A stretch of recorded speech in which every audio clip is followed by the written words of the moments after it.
Olá, sejam muito bem-vindos ao nosso curso de Olimpíada Brasileira de Astronomia direcionado para professores.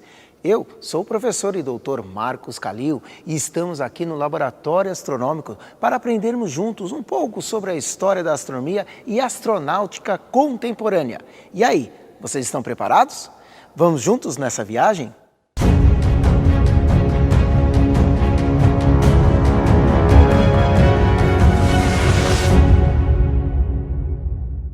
Muitos professores e professoras devem estar se perguntando por que nós vamos tratar de história da astronomia e astronáutica contemporânea, a ideia de contemporânea. Bom, eu analisei as últimas 20 provas que aconteceram na Olimpíada Brasileira de Astronomia e Astronáutica. E sabe o que eu percebi? Bom, eu percebi que os conteúdos relativos à história da astronomia e astronáutica contemporânea para nível 1 e nível 2 acontecem justamente nessa proposta, algo mais recente. E também se existir algum evento que ele é daquele ano em específico, algum evento especial, alguma coisa nesse sentido, você pode ter certeza, vai cair na prova da Olimpíada Brasileira de Astronomia. Quer ver? Vamos analisar alguns exemplos? Em julho de 2019, comemoramos os 50 anos da ida do homem à Lua. Perceba que a prova de 2019, aplicada para o nível 1, nos traz 3 questões relativas a esse assunto. E da mesma maneira, a prova aplicada para o nível 2 também apresenta 3 questões sobre a ida do homem à Lua. Como podemos perceber, quando temos uma data comemorativa e significativa para a astronomia ou então para a astronáutica, existe uma enorme possibilidade desse assunto cair na prova da OBA. Tanto para o ano que ocorreu o evento, assim como para o ano anterior e posterior à data comemorativa. Agora vamos analisar outras provas que tratam de eventos contemporâneos. E olha, eu digo mais, a história da astronomia e astronáutica brasileira. Em março de 2006, o primeiro astronauta brasileiro, Marcos Pontes, foi para a Estação Espacial Internacional. Mesmo que já se passaram muitos anos após essa conquista, esse assunto constantemente costuma ser tratado nas provas da OBA. Aqui está um belo exemplo. A prova do nível 1, 2019, questão 10. Perceba também que o aviador Santos Dumont está presente nesta prova. Seus feitos também são tratados constantemente nas provas da Olimpíada Brasileira de Astronomia. Eu sei que o nosso foco principal é o conhecimento e como transmitir isso da melhor forma possível para os nossos alunos. Porém, como esse curso é direcionado para a OBA, não podemos deixar de analisar os conteúdos solicitados nas provas. E é isso que nós vamos fazer a partir de agora.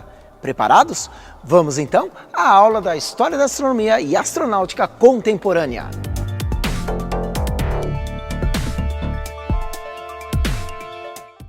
No final do século XIX e início do século XX, surgiu então a astronáutica.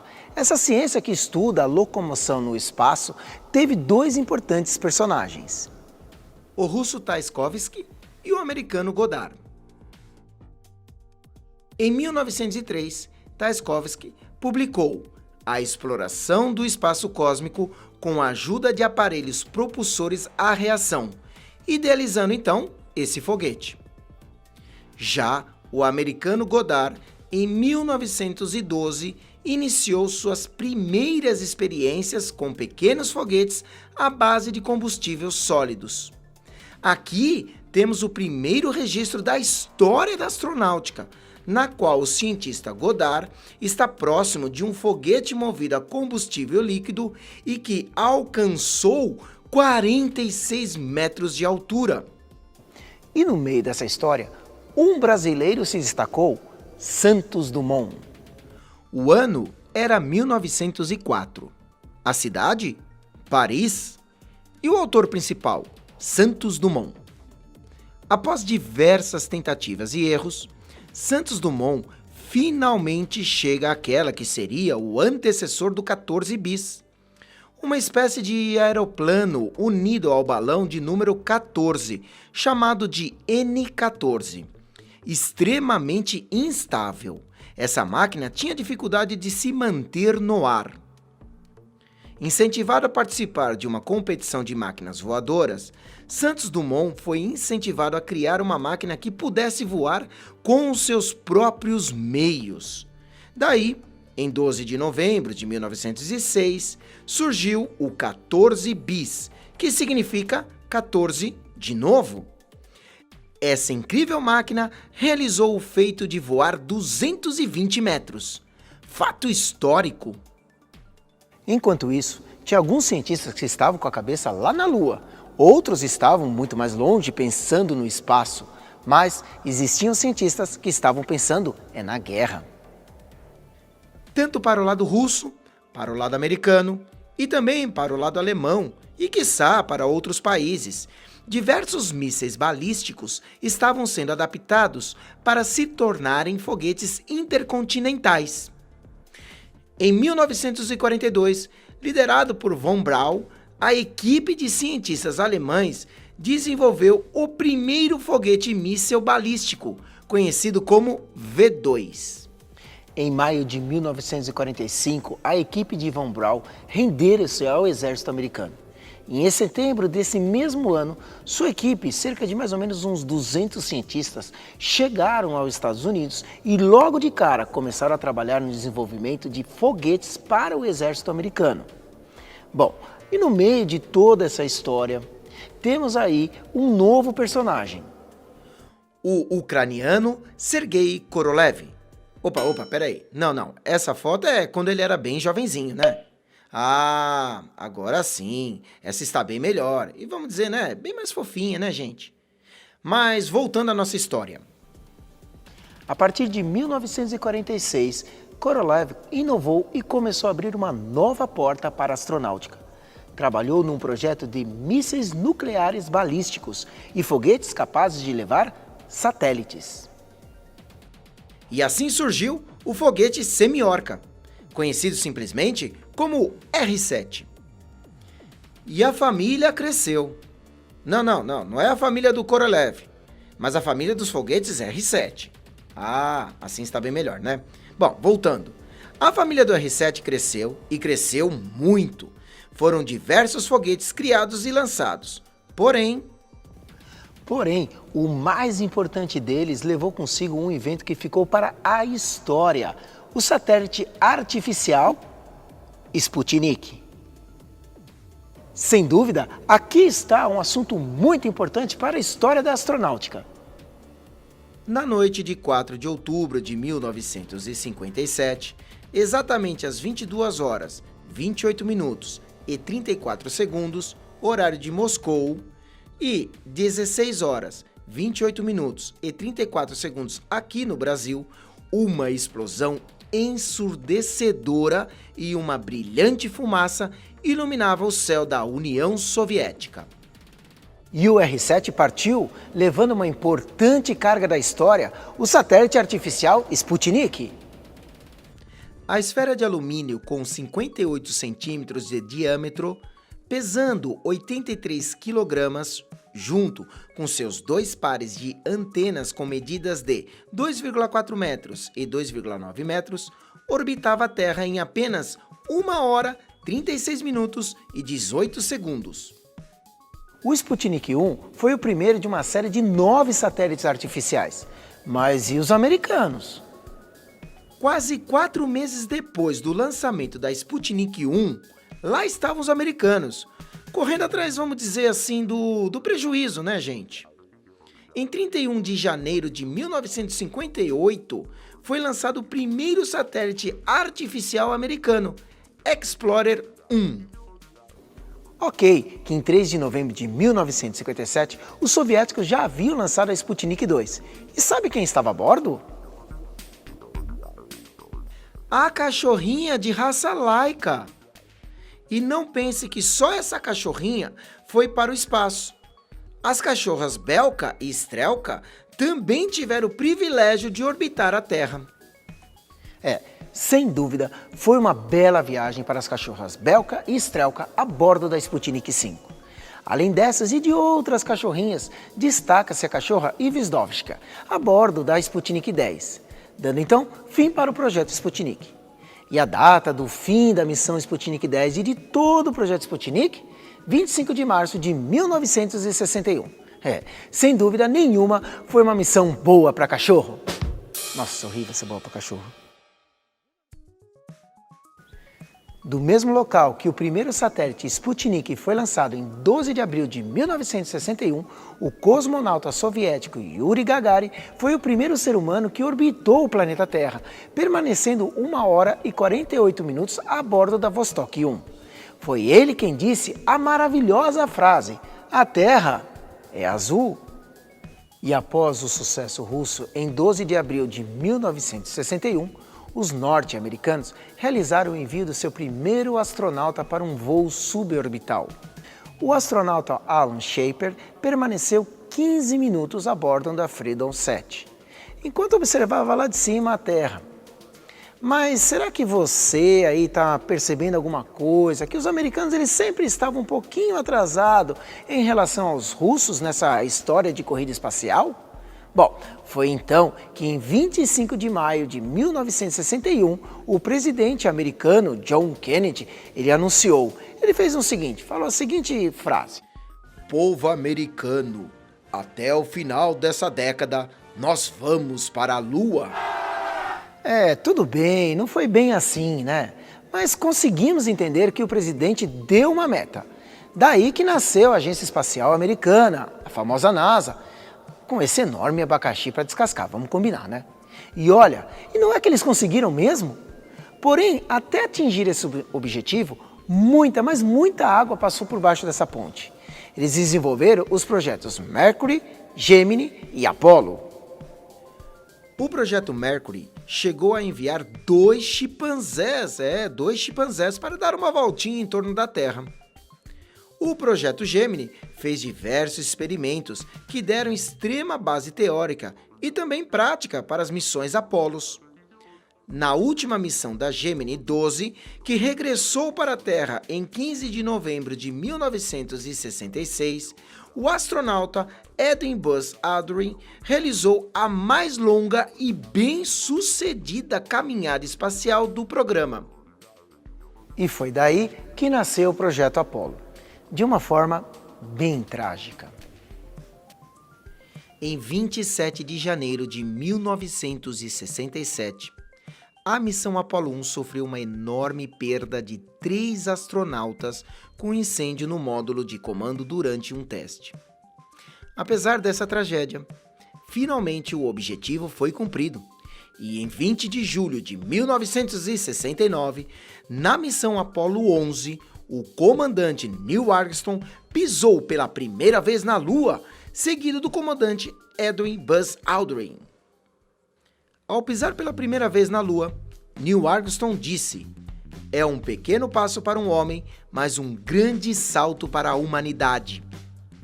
Sua pegada ficou na Lua e assim permanecerá por séculos e séculos.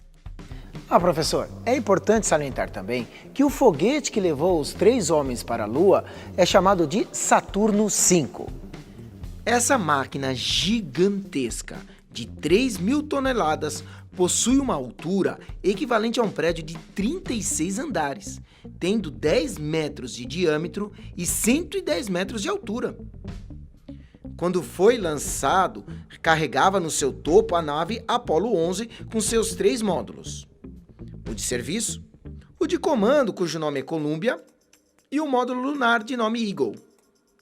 Como Neil Armstrong foi o comandante da missão, coube a ele ser o primeiro homem a pisar na Lua. Logo em seguida, foi a vez do astronauta Edwin Buzz Aldrin. Enquanto isso, o terceiro astronauta estava a bordo do módulo de comando orbitando a Lua. Coube ao astronauta Michael Collins pilotar o módulo de comando e dar todo o suporte a Armstrong e também a Buzz, enquanto então estavam lá explorando a Lua.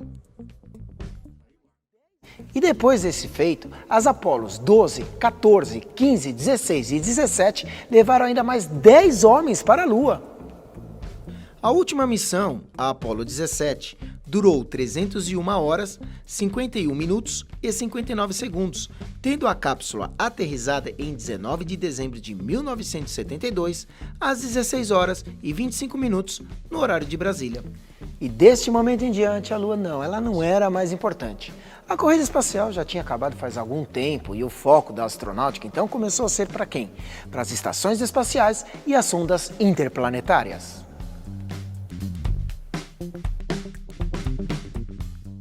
Após o envio dos satélites artificiais Sputnik 1 em 1957 e o envio da Explorer 1 em janeiro de 1958, muitos outros satélites foram enviados para orbitarem a Terra.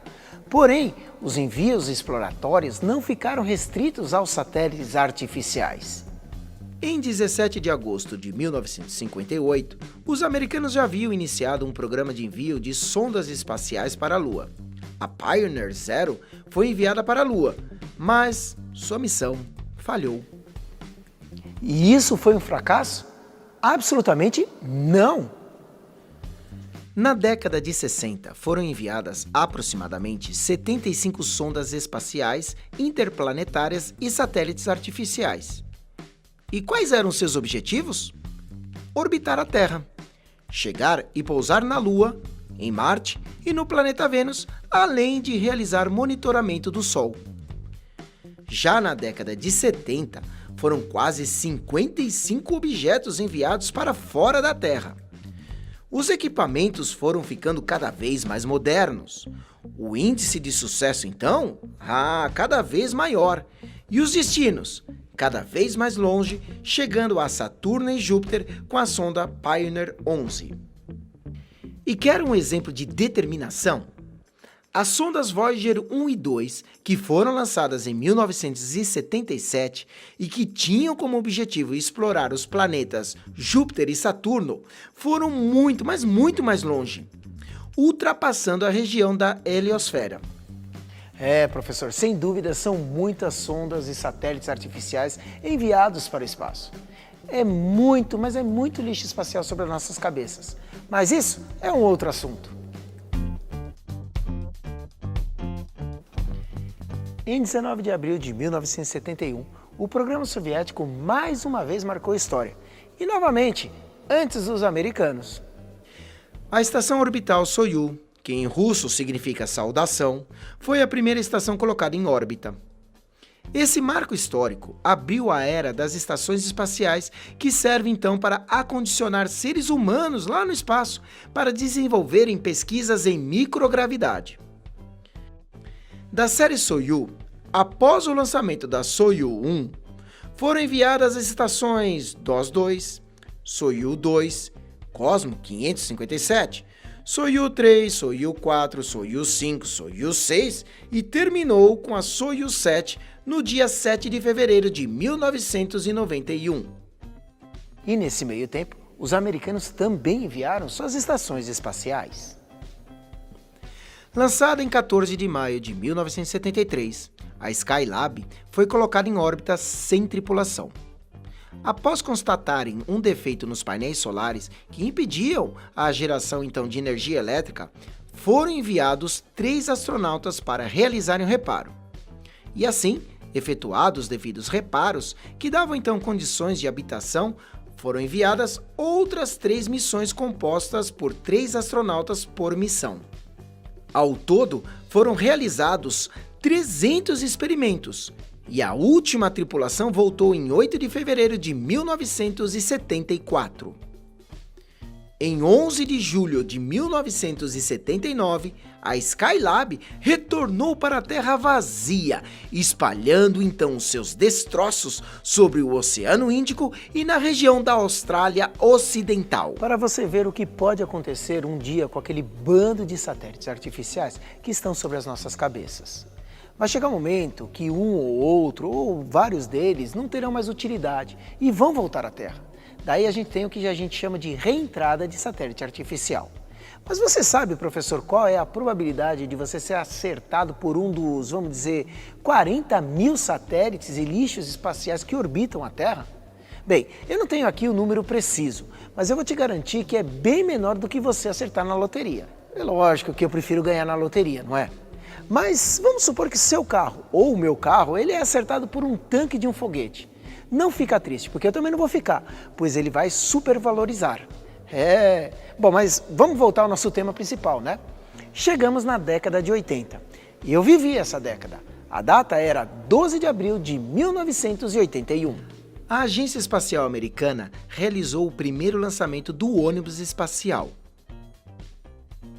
Ao longo da sua história, com 30 anos de missões e mais de 130 voos bem-sucedidos, entre eles Columbia, Challenger, Discovery, Atlantis e Endeavour, as naves levaram astronautas para o espaço com o objetivo de realizar reparos técnicos, como, por exemplo, lá no telescópio Hubble, e outros satélites também, além de transportar equipamentos e peças para a construção da Estação Espacial Internacional. O fim da era dos ônibus espaciais ocorreu em 21 de julho de 2011, com a reentrada da Atlantis no Centro Espacial na Flórida. Neste meio tempo, os russos estavam trabalhando para lançar uma outra estação espacial, a Mir, que significa mundo ou paz. Quem sabe essas palavras aí poderiam trazer uma possível mensagem, mesmo que, vamos dizer, sem saber de novos tempos. A corrida espacial estava enfraquecendo e cedendo lugar para uma futura parceria, acreditem, entre russos e americanos. Quem diria? E de fato isso ocorreu com o projeto da Estação Espacial Internacional, após a queda da antiga União Soviética em 1991. Lançada na madrugada de 20 de fevereiro de 1986, no Cazaquistão, a Estação Espacial Mir foi sendo montada aos poucos enquanto orbitava a Terra. Em 23 de abril de 1996, o último módulo foi instalado e a terceira geração das estações espaciais chegou a completar 16 voltas em torno da Terra no único dia. Durante os 15 anos que a Mir permaneceu em órbita, 12 anos foram tripulados, suportando até 3 tripulantes dentro do seu compartimento. O maior tempo de permanência na Mir pertenceu à cosmonauta Valery Polyakov, que ficou 437 dias e 18 horas. Em 21 de março de 2001, a Estação Espacial Mir foi desativada e também retirada da órbita terrestre. As maiores partes dos seus detritos caíram no Oceano Pacífico Sul. E no meio de toda essa história, sondas espaciais foram enviadas para outros planetas: Mercúrio, Vênus, Marte, Júpiter, Saturno, Urano e Netuno, além de todas as suas luas estavam sendo exploradas por muitas, mas muitas sondas espaciais. Mas, como sempre, o homem queria mais. Devido à necessidade de melhorar as condições de observação por instrumentos ópticos, tendo seu projeto iniciado em 1946, o primeiro telescópio espacial não tripulado foi lançado para o espaço em 1990. Numa altura que varia entre 557 a 561 quilômetros da Terra, o Hubble só começou a coletar imagens em 1993. Devido a um erro na construção do seu espelho, as imagens não tiveram o resultado esperado e, apenas em 1994, quando o telescópio passou por uma atualização e com a ajuda de espelhos auxiliares, foi possível então extrair toda a potencialidade do equipamento, explorando sua capacidade de coletar belas imagens do espaço que seriam impossíveis de serem registradas aqui da Terra. E finalmente chegamos à Estação Espacial Internacional. Muito, mas muito importante. E você, professor, sabe o motivo? Além de selar a união entre russos e americanos, foi bem na ISS, a Estação Espacial Internacional, que o astronauta brasileiro Marcos Pontes esteve. Mas olha, antes de falarmos do Marcos Pontes, vamos aprender um pouquinho sobre a ISS, ou, como queira, né, a Estação Espacial Internacional. Em 1998, iniciou a primeira etapa de montagem da Estação Espacial Internacional. Como essa estação espacial é modular, ela já passou por diversas configurações e pesos. Além disso, por ela já estiveram diversos astronautas de muitos países. Uma verdadeira parceria global em prol da pesquisa no espaço. Esse satélite artificial de baixa órbita gira em torno da Terra a uma altura entre 392 e 406 quilômetros e uma velocidade, olha isso, de 27.700 quilômetros por hora. E como eu disse, o nosso astronauta brasileiro, Marcos Pontes, esteve por lá, na Estação Espacial Internacional. Ao todo, ele realizou 8 experimentos nacionais, desde efeito da microgravidade na cinética das enzimas lipase e invertase, passando pela pesquisa referente a danos e reparos no DNA na microgravidade, até pesquisas com viés para incentivar as crianças pesquisadoras através das pesquisas educacionais, isso mesmo, referente às sementes de feijão brasileiras e cromatografia da clorofila. Mas afinal, quem é que foi o Marcos Pontes? Nascido em 11 de março de 1963, lá na cidade de Bauru, no estado de São Paulo, Marcos Pontes percorreu uma longa trajetória de estudos até então se tornar o primeiro astronauta brasileiro. Suas funções militares foram encerradas em 1998, quando então foi selecionado por concurso público realizado pela Agência Espacial Brasileira para representar o Brasil na carreira civil pela NASA como astronauta. Em 29 de março de 2006, Marcos Pontes realizou a primeira missão espacial tripulada da história do Brasil. O nome? Missão Centenário. Essa foi a maior homenagem internacional ao centenário do voo histórico de Santos Dumont, que em 1906 fez o primeiro voo no avião 14 bis. Durante os 10 dias que permaneceu no espaço a bordo da Estação Espacial Internacional, Marcos Pontes realizou montagem, manutenção e configuração de sistemas e também execução de experimentos científicos do Brasil e de outros países participantes do programa. Ao contrário que muitos pensam, não é apenas os Estados Unidos que fazem pesquisas espaciais. Nesses tempos modernos, diversos países como a China, Índia, Brasil também e muitos outros têm suas agências espaciais.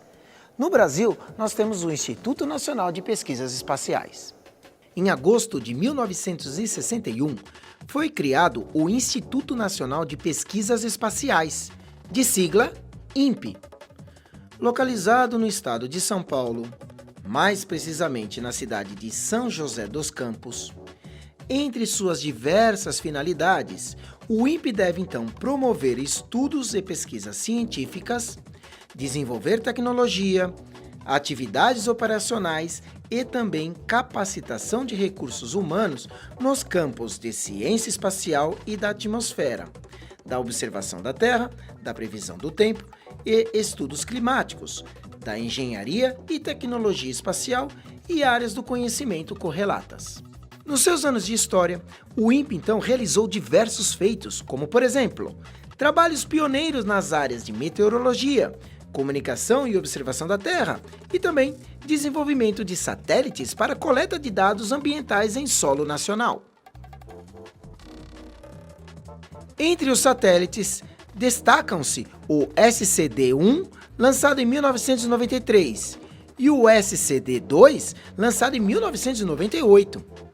Após esses, outros satélites também foram desenvolvidos no INPE, como por exemplo, o CIBERS-1, CIBERS-2 e os SACI-1 e SACI-2.